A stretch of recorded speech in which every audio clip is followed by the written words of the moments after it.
evitando o lume e que non falte a calor, que non é cousa eléctrica, que queden a media luz os da pobreza enerxética.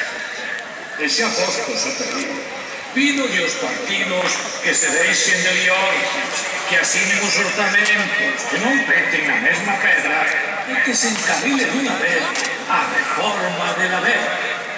Que se escoiten os parlamentos a voz do idioma galego, que ten unha lingua propia, o que renuncia a falar está xordo, mudo ou cego. Aproveitar a fogueira, botade os meirallos e os malos rollos, os desgustos e o descontento. Sacade todo para fora, que nada vos quede dentro.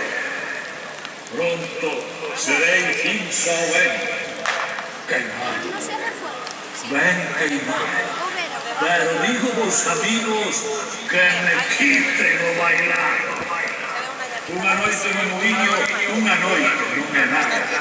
Esta semana inteira, esta foi ben muiñada. Do entroido do 16, son quedados os raspas seis.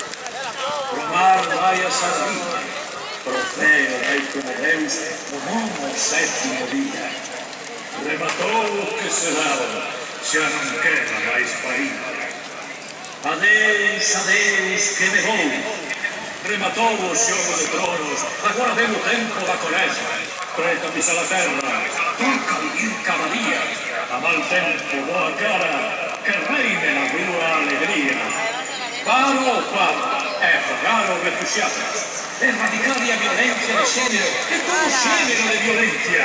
Que a sanidade, educación e cultura non brillen pola súa ausencia. E se negan os problemas, xultádevos nunha piña, prendede o lume no facho, que alumee a resistencia.